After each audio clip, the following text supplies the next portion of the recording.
نحمده ونصلي على رسوله الكريم اما بعد فاعوذ بالله من الشیطان الرجیم بسم اللہ الرحمن الرحیم۔ اللہ تعالیٰ کے نام سے جو بڑا مہربان نہایت رحم والا ہے۔ یا ایھا الذین آمنوا لا تقدموا بین یدی اللہ ورسولہ واتقوا اللہ ان اللہ سمیع علیم۔ اے ایمان والو، اللہ اور اللہ کے رسول صلی اللہ علیہ وسلم سے آگے نہ بڑھو اور اللہ سے ڈرتے رہا کرو، یقیناً اللہ تعالیٰ خوب سننے والا خوب جاننے والا ہے۔ اس کا مطلب یہ ہے کہ دین کے معاملے میں اپنے طور پر کوئی فیصلہ نہ کرو، نہ اپنی سمجھ اور رائے کو ترجیح دو، بلکہ اللہ اور اللہ کے رسول صلی اللہ علیہ وسلم کی اطاعت کرو۔ اپنی طرف سے دین میں اضافہ یا بدعات کی ایجاد اللہ اور رسول صلی اللہ علیہ وسلم کے آگے بڑھنے کی ناپاک جسارت ہے جو کسی بھی صاحب ایمان کے لائق نہیں۔ اس طرح کوئی فتویٰ قرآن و حدیث میں غور و فکر کے بغیر نہ دیا جائے اور دینے کے بعد اگر اس کا نص شرعی کے خلاف ہونا واضح ہو جائے تو اس پر اصرار بھی اس آیت میں دیے گئے حکم کے منافی ہے۔ مومن کی شان تو اللہ اور رسول صلی اللہ علیہ وسلم کے احکام کے سامنے سر تسلیم اور اطاعت خم کر دینا ہے، نہ کہ ان کے مقابلے میں اپنی ذات پر یا کسی امام کی رائے پر اڑے رہنا۔ اللہ فرماتا ہے یا ایھا الذین آمنوا لا ترفعوا اصواتکم فوق صوت النبی ولا تجهروا له بالقول كجهر بعضکم لبعض ان تحبط اعمالکم وانتم لا تشعرون۔ اے ایمان والو، اپنی آوازیں نبی پاک صلی اللہ علیہ وسلم کی آواز سے اوپر نہ کرو اور نہ ان صلی اللہ علیہ وسلم سے اونچی آواز میں بات کرو جیسے آپس میں ایک دوسرے سے کرتے ہو، کہیں ایسا نہ ہو کہ تمہارے اعمال اکارا جائے اور تمہیں خبر بھی نہ ہو۔ اس میں رسول اللہ صلی اللہ علیہ وسلم کے لیے اس ادب و تعظیم و احترام و تکریم کا بیان ہے جو ہر مسلمان سے مطلوب ہے۔ پہلا ادب یہ ہے کہ آپ صلی اللہ علیہ وسلم کی موجودگی میں جب تم آپس میں گفتگو کرو تو تمہاری آواز نبی کریم صلی اللہ علیہ وسلم کی آواز مبارک آواز سے بلند نہ ہو۔ دوسرا ادب یہ ہے جب خود نبی کریم صلی اللہ علیہ وسلم سے کلام کرو تو نہایت وقار اور سکون سے کرو، اس طرح اونچی آواز سے نہ کرو جس طرح تم آپس میں بے تکلفی سے ایک دوسرے کے ساتھ کرتے ہو۔ بعض نے کہا ہے کہ اس کا مطلب یہ ہے کہ یا محمد صلی اللہ علیہ وسلم یا محمد صلی اللہ علیہ وسلم نہ کہو، بلکہ ادب سے یا رسول اللہ صلی اللہ علیہ وسلم کہہ کر خطاب کرو۔ اگر ادب و احترام کے انتخابوں کو ملحوظ نہ رکھو گے تو بے ادبی کا احتمال ہے جس سے بے شعوری میں تمہارے اعمال برباد ہو سکتے ہیں۔ اس آیت شریفہ کی شان نزول کے لیے آپ دیکھ سکتے ہیں صحیح بخاری تفسیر سورۃ حجرات میں آپ تفصیل سے دیکھ سکتے ہیں مزید۔ ان الذين يغضون اصواتهم عند رسول الله اولئك الذين امتحن الله قلوبهم للتقوى لهم مغفرة واجر عظیم۔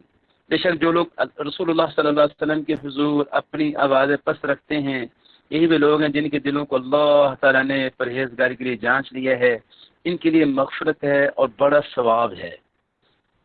یہ آیت شریفہ ان لوگوں کی تعریف میں بیان کی گئی ہے جو رسول اللہ صلی اللہ علیہ وسلم کی عظمت و جلالت کا خیال رکھتے ہوئے اپنی آواز پست رکھتے ہیں۔ ان الذين ينادونك من وراء الحجرات اکثرهم لا يعقلون، اور جو لوگ آپ صلی اللہ علیہ وسلم کو حجروں کے باہر سے پکارتے ہیں ان میں سے اکثر بالکل بے عقل ہے۔ یہ آیت شریفہ قبیلہ بنو تمیم کے بعض اعرابیوں گنوار قسم کے لوگوں کے بارے میں نازل ہوئی جنہوں نے ایک روز دوپہر کے وقت جو کہ نبی کریم صلی اللہ علیہ وسلم کے قیلولے کا وقت تھا حجرے سے باہر کھڑے ہو کر عامیانہ انداز میں یا محمد صلی اللہ علیہ وسلم یا محمد صلی اللہ علیہ وسلم کی آوازیں لگائیں تاکہ آپ صلی اللہ علیہ وسلم باہر تشریف لے آئیں۔ اللہ تعالیٰ فرماتا ہے ان کی اکثریت بے عقل ہے۔ اس کا مطلب یہ ہوا کہ نبی کریم صلی اللہ علیہ وسلم کی جلالت شان اور آپ صلی اللہ علیہ وسلم کی ادب و احترام کے تقاضوں کو خیال نہ رکھنا بے عقلی ہے۔ وَلَوْ أَنَّهُمْ صَبَرُوا حَتَّى تَخْرُجَ إِلَيْهِمْ لَكَانَ خَيْرًا لَهُمْ وَاللَّهُ غَفُورٌ رَحِيمٌ۔ اگر یہ لوگ یہاں تک صبر کرتے کہ آپ صلی اللہ علیہ وسلم خود سے نکل کر ان کے پاس تشریف لے آتے تو یہی ان کے لیے بہتر ہوتا، اور اللہ تعالیٰ خوب بخشنے والا خوب مہربان ہے۔ یعنی آپ صلی اللہ علیہ وسلم کے نکلنے کا انتظار کرتے، باہر تشریف لانے کا انتظار کرتے، اور آپ صلی اللہ علیہ وسلم کو ندا دینے میں جلدی نہ آپ صلی اللہ علیہ وسلم کو ندا دینے میں جلد بازی نہ کرتے تو دین و دنیا دونوں لحاظ سے بہتر ہوتا۔ اب اللہ فرمایا کہ اللہ غفور رحیم، اس لیے مواخذہ نے فرمایا بلکہ آئندہ کے لیے ادب و تعظیم کی تاکید فرما دی۔ اللہ نے فرمایا کہ اللہ تعالیٰ خوب بخشنے والا خوب مہربان ہے۔ اللہ تعالیٰ نے مواخذہ نہیں فرمایا ہاں جی، اس لیے ماخذ نے فرمایا، بلکہ آئندہ کے لیے ادب و تعظیم کی تاکید بیان فرما دی. یا ایھا الذین آمنوا ان جاءکم فاسق بنبأ فتبینوا ان تصیبوا قوما بجہالۃ فتصبحوا علی ما فعلتم نادمین. اے مسلمانوں، اگر تمہیں کوئی فاسق خبر دے تو تم اس کی اچھی طرح تحقیق کر لیا کرو، ایسا ہو کہ ندانے میں کسی قوم پہ ایذا پہنچا دو، پھر اپنے کیے پہ پشیمانی اٹھاؤ. یہ تشریفہ اکثر مفسرین کے نزدیک حضرت ولید بن عقبہ رضی اللہ عنہ کے بارے میں نازل ہوئی ہے، جنہیں رسول اللہ صلی اللہ علیہ وسلم نے بنو المصطلق کے صدقات وصول کرنے کے لیے بھیجا تھا، لیکن انہوں نے آ کر یوں ہی رپورٹ دے دی کہ انہوں نے زکوٰۃ دینے سے انکار کر دیا ہے، جس پر آپ صلی اللہ علیہ وسلم نے ان کے خلاف فوج کشی کا ارادہ فرما لیا. تاہم پھر پتہ لگ گیا کہ یہ بات غلط تھی اور ولید رضی اللہ عنہ تو وہاں گئے نہیں تھے، لیکن سند اور امر واقعہ دونوں اعتبار سے روایت صحیح نہیں ہے، اس لیے اسے ایک صحابی رضی اللہ رسول صحابی رسول صلی اللہ علیہ وسلم پر چشمہ کرنا صحیح نہیں ہے. تاہم شان نزول کے بعد سے قطع نظر اس میں ایک نہایت ہی اہم اصول بیان فرمایا گیا ہے، جس کی انفرادی اور اجتماعی دونوں سطح پہ نہایت اہمیت ہے. ہر فرد اور ہر حکومت کی ذمہ داری ہے کہ اس کے پاس جو بھی خبر اطلاع ہے بالخصوص بد کردار، فاسق و مفسد قسم کے لوگوں کی طرف سے، تو پہلے اس کی تحقیق کی جائے تاکہ غلط فہمی میں کسی کے خلاف کوئی کارروائی نہ ہو. وَاعْلَمُوا أَنَّ فِيكُمْ رَسُولَ اللَّهِ لَوْ يُطِيعُكُمْ فِي كَثِيرٍ مِّنَ الْأَمْرِ لَعَنِتُّمْ وَلَكِنَّ اللَّهَ حَبَّبَ إِلَيْكُمُ الْإِيمَانَ وَزَيَّنَهُ فِي قُلُوبِكُمْ وَكَرَّهَ إِلَيْكُمُ الْكُفْرَ وَالْفُسُوقَ وَالْعِصْيَانَ أُولَٰئِكَ هُمُ الرَّاشِدُونَ. اور جان رکھو کہ تمہیں اللہ کے رسول صلی اللہ علیہ وسلم موجود ہیں، اگر وہ تمہارا کہا کرتے رہے بہت امور میں تو تم مشکل میں پڑ جاؤ، لیکن اللہ تعالیٰ نے ایمان کو تمہارے لیے محبوب بنا دیا ہے اور اسے تمہارے دلوں میں زینت دے رکھی ہے، اور کفر کو اور گناہ کو اور نافرمانی کو تمہاری نگاہوں میں ناپسندیدہ بنا دیا ہے. یہی لوگ ہدایت یافتہ ہیں.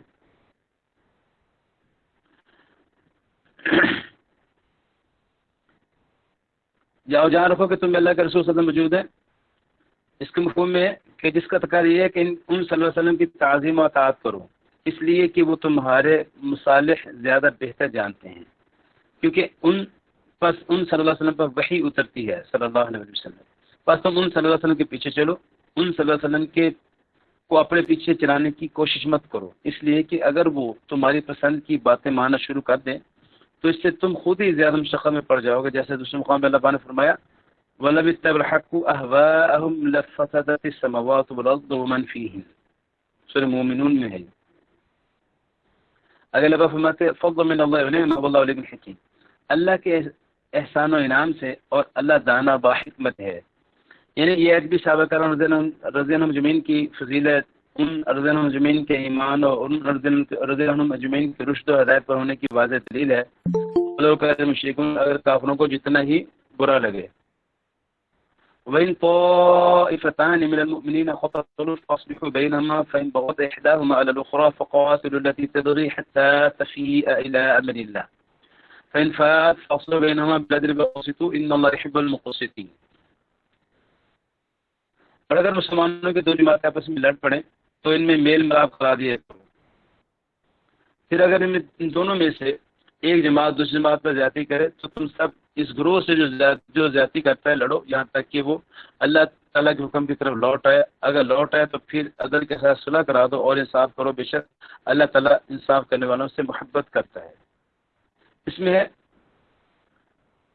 کہ صلح کرا، اگر مسلمانوں کی دو جماعت آپس میں لڑ پڑے تو ان میں میل براب کرا دے کر مفہوم ہے. اور اس صلح کا طریقہ یہ ہے کہ انہیں قرآن و حدیث کی طرف بلایا جائے، یعنی ان کی روشنی میں ان کے اختلافات کا حل تلاش کیا جائے. آگے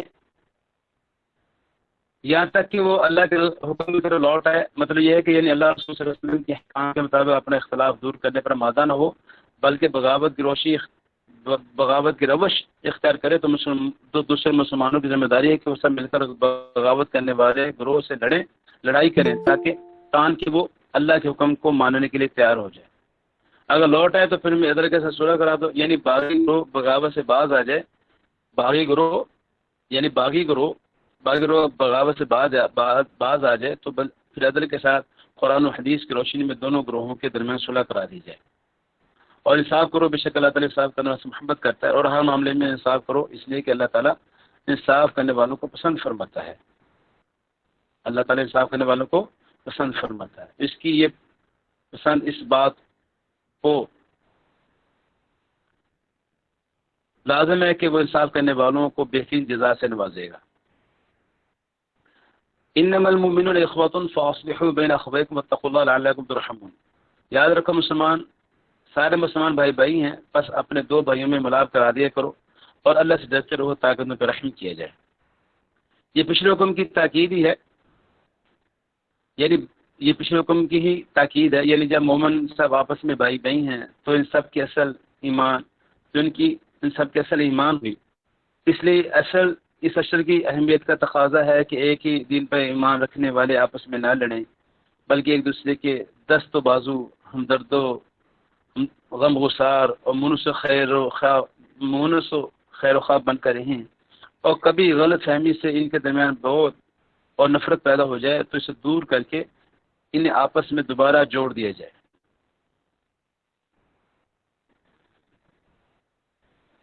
آگے لگا فرماتے ہیں اور اللہ سے ڈر ڈرو تاکہ تم پر رحم کیا جائے، اور ہر معاملے میں اللہ تعالیٰ سے ڈرو، شاید اس کی وجہ سے تم اللہ تعالیٰ کی رحمت کے مستحق قرار پا جاؤ۔ ترجی امید والی بات مخاطب کے خطاب سے ہے، ورنہ اللہ کی رحمت و اہل ایمان و تقوی کے لیے یقینی ہے۔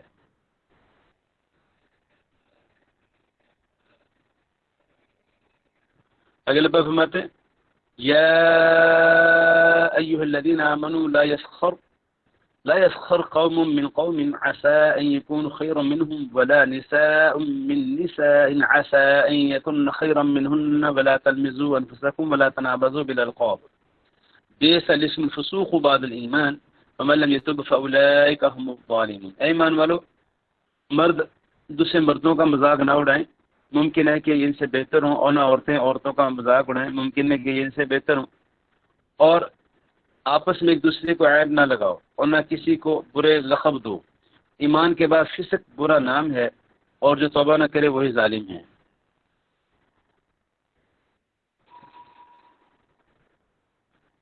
تشریح میں لکھتے ہیں ایک شخص دوسرے شخص کا استہزاء یعنی اس سے مسخرہ پن اس وقت کرتا ہے جب وہ اپنے کو اس سے بہتر اور اس کو اپنے سے حقیق اور کمتر سمجھتا ہے، حالانکہ اللہ کے ہاں ایمان و عمل کے لحاظ سے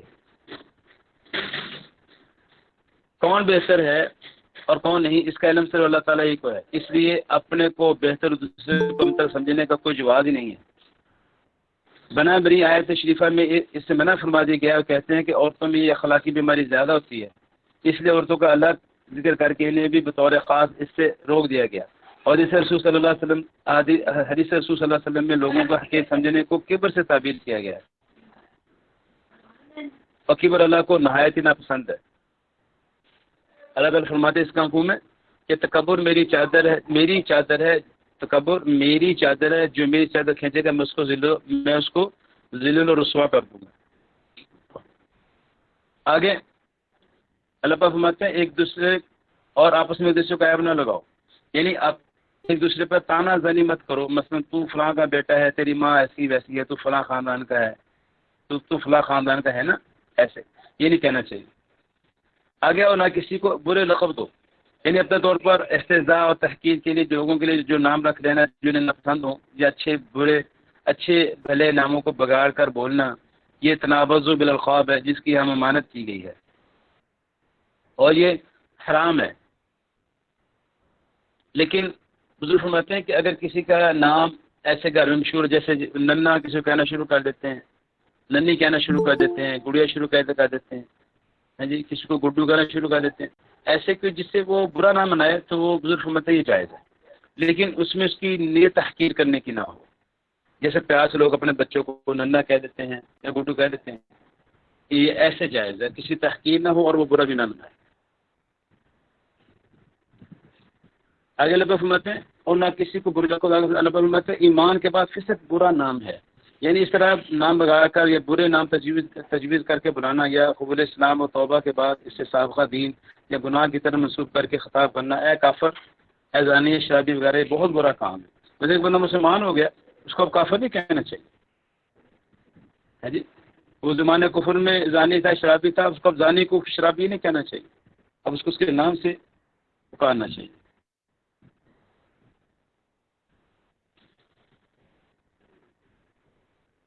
آگے لبا فرماتے ہیں یا ایھا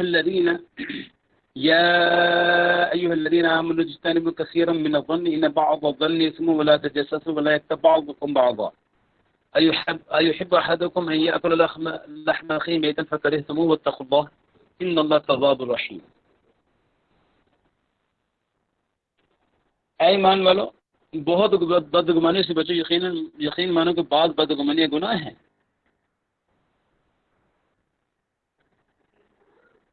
ظنن کے معنی ہے گمان کرنا، مطلب ہے کہ اہل خیر و اہل اصلاح و تقوی کے بارے میں ایسے گمان رکھنا جو بے اثر ہوں اور تہمت و افتراء کے ضمن میں آتے ہوں، اس لیے ان کا ترجمہ بدگمانی کیا جاتا ہے۔ حدیث پاک میں اس کو سب سے بڑا جھوٹ مفہوم ہے، سب سے بڑا جھوٹ کہہ کے اس لیے اس سے بچنے کی تحقیق فرمائی گئی۔ اور بھید نہ ٹٹولا کرو، یعنی اسٹور میں رہو، اسٹور میں رہنا کہ کوئی خامی یا عیب معلوم ہو جائے تاکہ اسے بدنام کیا جائے، یہ تجسس سے جو منع ہے۔ اور جس پاک میں بھی اس کے حکم دیا گیا ہے کہ اگر کسی کی خامی کوتاہی تمہارے علم میں آ جائے تو اس کی پردہ پوشی کرو، نہ کہ اسے لوگوں کے سامنے بیان کرتے پھرو، بلکہ جستجو کر کے عیب تلاش کرو۔ آج کل حریت اور آزادی کا بڑا چرچہ ہے، اسلام نے بھی تجسس سے روکا، اسلام کی حریت اور آزادی کو تسلیم کیا ہے، لیکن اس وقت تک جب تک وہ کھلے عام بے حیائی کا ارتکاب نہ کرے یا جب تک دوسروں کے لیے ایذا کا باعث نہ ہو۔ مغرب نے مطلق آزادی کا درس دے کر لوگوں کو فساد عام کی اجازت دے دی ہے، جس سے معاشرے کا تمام امن و سکون برباد ہو گیا ہے۔ اگر اللہ فرماتے ہیں اور نہ تم میں سے کوئی کسی کی غیبت کرے۔ غیبت کا مطلب یہ ہے کہ دوسرے لوگوں کے سامنے کسی کی برائیوں اور کوتاہیوں کا ذکر کیا جائے جس سے وہ برا سمجھیں، اور اگر اس کی طرف اپنی باتیں منسوخ کی جائیں، اور اگر اس کی طرف ایسی باتیں منسوخ کی جائیں جو اس کے اندر موجود ہی نہ ہو تو وہ بہتان ہے۔ اپنی اپنی جگہ دونوں ہی بڑے جرم ہیں۔ کیا تم میں سے کوئی بھی اپنے مردہ بھائی کا گوشت کھانا پسند کرتا ہے؟ تم کو اس سے گھن نہ آئے گی، اور اللہ سے ڈرتے رہو، بے شک اللہ تعالیٰ توبہ قبول کرنے والا مہربان ہے۔ یعنی کسی مسلمان کی کسی کے سامنے برائی بیان کرنا ایسے جیسے مردار بھائی کا گوشت کھانا۔ مردار بھائی کا گوشت کھانا تو کوئی پسند نہیں کرتا، لیکن غیبت لوگوں کی نہایت مرغوب غذا ہے۔ اللہ فرماتے ہیں اللہ سے ڈرتے رہو، بے شک اللہ تعالیٰ خوب توبہ قبول کرنے والا خوب مہربان ہے۔ یا ایھا الناس انا خلقناکم من ذکر و انثی وجعلناکم شعوبا وقبائل لتعارفوا ان اکرمکم عند اللہ اتقاکم ان اللہ علیم خبیر۔ اے لوگوں، ہم نے تم سب کو ایک ہی مرد و عورت سے پیدا کیا، اس لیے کہ تم آپس میں ایک دوسرے کو پہچانو، کنبے و قبیلے بنا دیے ہیں۔ اللہ کے نزدیک تم میں سے باعزت وہ ہے جو سب سے زیادہ ڈرنے والا ہے۔ یقین مانو کہ اللہ تعالیٰ دانا اور باخبر ہے۔ یعنی آدم علیہ السلام اور حوا علیہ السلام سے یعنی تم سب کی اصل ایک ہی ہے، ایک ماں باپ کی اولاد۔ مطلب ہے کہ کسی کو محض خاندان اور نسب کی بنا پر فخر کرنے کا حق نہیں ہے، کیونکہ سب کا نسب حضرت آدم علیہ السلام سے ہی جا کر ملتا ہے۔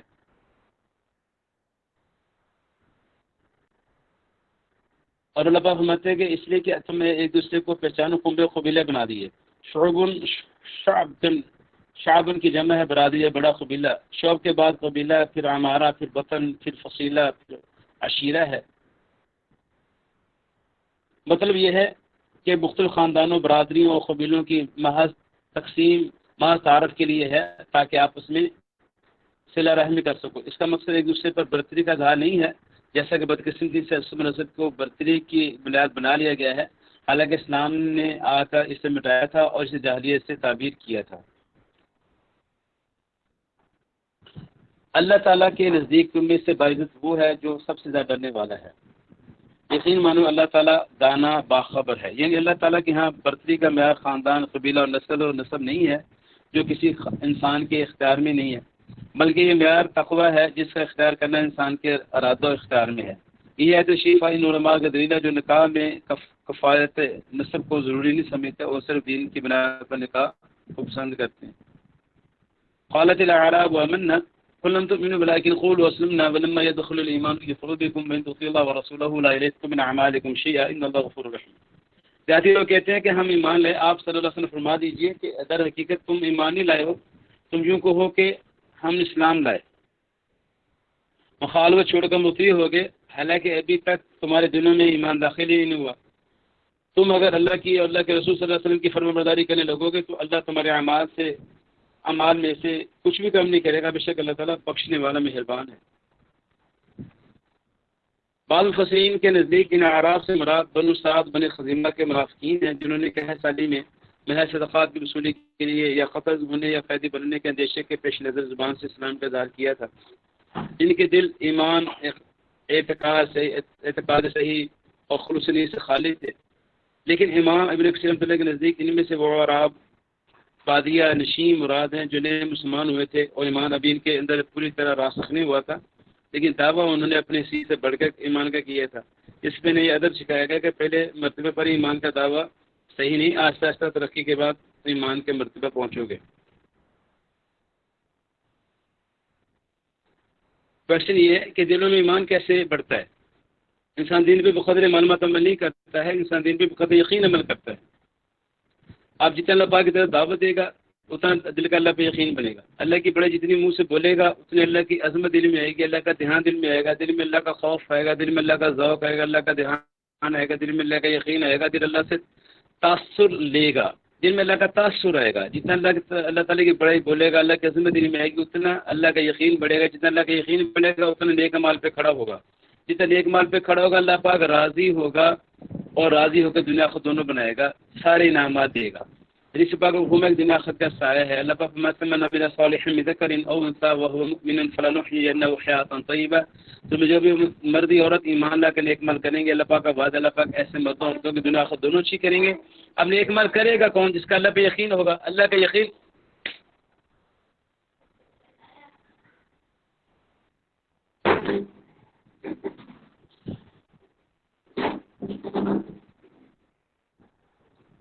نیک مال کون ہے؟ جس کا اللہ پہ یقین ہوگا۔ اللہ کا یقین کس پہ ہوگا؟ اللہ پہ یقین کس کا ہو؟ جو اللہ پاک کی طرف دعوت دے گا۔ نیک اعمال وہ کرے گا جس کا اللہ تعالیٰ کی پاک ذات پہ یقین ہوگا، اور اللہ تعالیٰ پہ یقین اس کا ہوگا جو اللہ پاک کی طرف دعوت دے گا۔ جسے اللہ پاک کی طرف دعوت دے گا اتنا اللہ تعالیٰ کی پاک ذات پہ یقین بنے گا، اتنا اللہ تعالیٰ کی پاک ذات پہ یقین بنے گا، جتنا اللہ تعالیٰ کی پاک ذات پہ یقین بنے گا اتنا اللہ تعالیٰ کے فضل سے نیک مال پہ کھڑا ہوگا۔ جتنا اللہ پاک کے فضل سے نیک مال پہ آئے گا اللہ پاک راضی ہو کے سارے انعامات دے گا دنیا آخرت کے۔ اور جو قبر کے سوال ہے معروف کا مدینہ کا من نبی کا، اس میں زبان جواب نہیں دینا، دل کے یقین نے جواب دینا ہے۔ مرنے سے پہلے دل کا وہ یقین بنانا ہے کہ منکر نکیر کے سوالوں کا ہم جواب دے دیں۔ ہم سب کی سب سے بڑی ضرورت ہے، سب سے اہم ضرورت ہے، سب سے پہلی ضرورت ہے، سب سے بڑی ضرورت ہے، سب سے اہم ضرورت ہے کیا؟ کہ اللہ کی ذات میں ہمارے دل کا یقین بن جائے۔ کہ منکر نکیر کے سوالوں کا جواب زبان نے نہیں دینا، دل کے یقین نہیں دینا ہے۔ مرنے سے پہلے دل کو یقین بن جائے، ہمیں سب سے اہم ضرورت ہے، وہ بنے گا اللہ پاک کی طرف دعوت دینے سے، قرآن پاک کا ترجمہ پڑھنے سے، قرآن پاک ترجمہ پڑھنے سے، اور نیک ماحول میں رہنے سے اللہ تعالیٰ کی پاک ذات پہ یقین بنے گا۔ انما المؤمنون الذين آمنوا بالله ورسوله ثم لم يرتابوا وجاهدوا بأموالهم وأنفسهم في سبيل الله أولئك هم الصادقون۔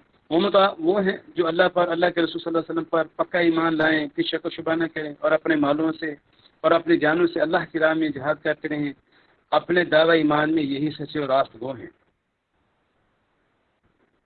اس کا مفہوم ہے کہ نہ کہ وہ صرف زبان سے اسلام کا اظہار کر دیتے ہیں اور مذکورہ اعمال کا سرے سے کوئی اہتمام ہی نہیں کرتے۔ قُلْ تُعَلِّمُونَ اللَّهَ بِدِينِكُمْ وَاللَّهُ يَعْلَمُ مَا فِي السَّمَاوَاتِ وَمَا فِي الْأَرْضِ وَاللَّهُ بِكُلِّ شَيْءٍ عَلِيمٌ۔ آپ صلی اللہ علیہ وسلم فرما دیجئے کہ کیا تم اللہ تعالیٰ کو اپنی دینداری سے آگاہ کر رہے ہو؟ اللہ تعالیٰ ہر چیز سے جو آسمان و زمین میں ہے بخوبی آگاہ ہے، اور اللہ تعالیٰ ہر چیز کا جاننے والا ہے۔ تعلیم یہاں اعلام و اخبار کے معنی میں ہے، یعنی آمنا کہہ کر تم اللہ کو اپنے دین و ایمان سے آگاہ کر رہے ہو، یا اپنے دلوں کی کیفیت اللہ کو بتلا رہے ہو۔ تو کیا تمہارے دلوں کی کیفیت پر یا تو تمہارے ایمان کی کیے، تو کیا تمہارے دلوں کی کیفیت پر یا تمہارے ایمان کے کیے سے وہ آگاہ نہیں ہے اللہ تعالیٰ؟ اللہ تعالیٰ چیز پہ بخوب بھی، اللہ تعالیٰ چیز کا بخوب بھی جاننے والا ہے۔ یمنون علیک ان اسلموا قل لا تمنوا علی اسلامکم بل اللہ یمن علیکم بل اسلامکم بل اللہ یمن علیکم ان ہداکم للایمان ان کنتم صادقین۔ اپنے مسلمان ہونے کا آپ صلی اللہ علیہ وسلم پہ احسان جتاتے ہیں، آپ صلی اللہ علیہ وسلم فرما دیجئے کہ اپنے مسلمان ہونے کا احسان مجھ پہ نہ رکھو، بلکہ دراصل اللہ تعالیٰ کا تم پہ احسان ہے کہ اللہ نے تمہیں ہدایت، ایمان کی ہدایت کی اگر تم راست ہو۔ یعنی عرب نبی پاک صلی اللہ علیہ وسلم کو کہتے تھے کہ دیکھو مسلمان ہو گئے ہیں، اور آپ صلی اللہ علیہ وسلم کی مدد کی تھی، جبکہ دوسرے عرب آپ صلی اللہ علیہ وسلم سے برسر پیکار ہیں۔ اللہ تعالیٰ نے ان کا رد فرماتے ہوئے فرمایا تم اللہ تعالیٰ پر اسلام لانے کا احسان مت جتلاؤ، اس لیے کہ اگر تم اخلاص سے مسلمان ہوئے ہو تو اس کا فائدہ تمہیں ہی ہوگا نہ کہ اللہ کو۔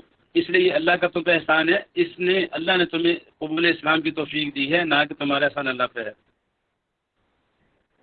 ان اللہ یعلم غیب السماوات والارض واللہ بصیر بما تعملون۔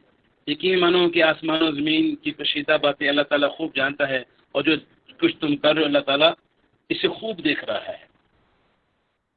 یہ سورہ حجرات جو ہے آپ کی یہ سلیبس میں جو آپ کے قرآن پاک کے سلیبس میں تھی وہ بھی الحمدللہ پوری ہو گئی ہے۔ اسی ویڈیو ریکارڈنگ بند کر دی۔